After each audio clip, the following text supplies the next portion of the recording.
করতেছেন, আমাদের সাথে প্রতারণা করতেছেন ধাপে ধাপে।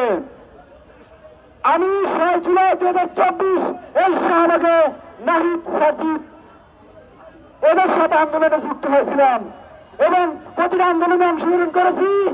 এরপরে উত্তরায় নেতৃত্ব দিয়ে আন্দোলন করেছি। আমি পটুয়াখালী সন্তান এবং জুলাই যোদ্ধা সংসদের সদস্য। আমাদের পটুয়াখালীতে মেডিকেল কলেজের ছাত্রছাত্রীর উপর ছাত্রলীগ কিভাবে নির্মম লাঠিচার্জ করেছে, মেরেছে, সেগুলো আপনারা দেখেছেন। এবং পটুয়াখালীর সরকারি কলেজের এবং আরো অনেকে আন্দোলনে পটুয়াখালীতে করেছে, তাদেরকে নির্মমভাবে ছাত্রলীগ পিটিয়েছে। আপনারা জানেন ঢাকার ভিতরে অন্যতম একটা আন্দোলন গড়ে তোলার স্থান ছিল উত্তরায়। সেই উত্তরায় মুক্ত নিহত হয়েছে, মুক্ত এবং আমাদের কলেজ ক্যাম্পাসে 3 জন ছাত্র নিহত হয়েছে, আহত হয়েছে শতাধিক। বাংলাদেশে 22,000-এর উপরে আহত আছে, 2,000 উপরে শহীদ হয়েছে। সেই শহীদের কোন মূল্য, আহতদের কোন মূল্য এই উপদেষ্টা এবং ডক্টর ইউনূস দিচ্ছে না কোন রাজনৈতিক পরিবার।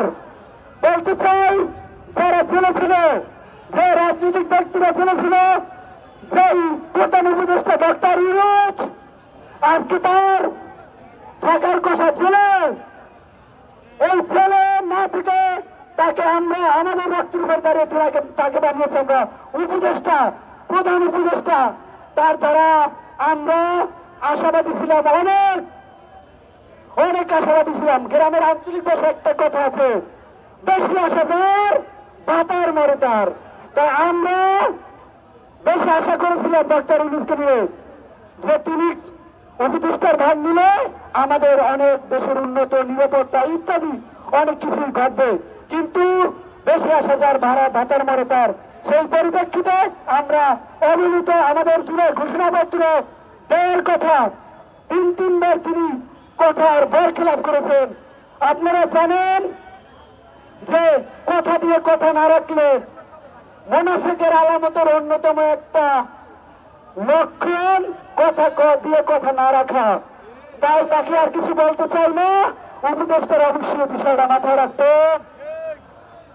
আর সকল জুলাই যোদ্ধাদের বলবো, যতক্ষণে জুলাই ঘোষণাপত্র ও জুলাই সনদ না দেওয়া হবে ততক্ষণ আমরা শাহবাগ ত্যাগ করবো না।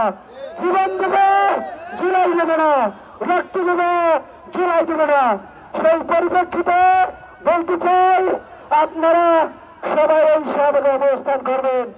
দেশের বিভিন্ন জেলায় যারা আছেন, যারা আসতে পারেননি, তারা আজই রওনা দিন। জুলাই ঘোষণাপত্র ছাড়া আমরা শাহবাগ ত্যাগ করবো না।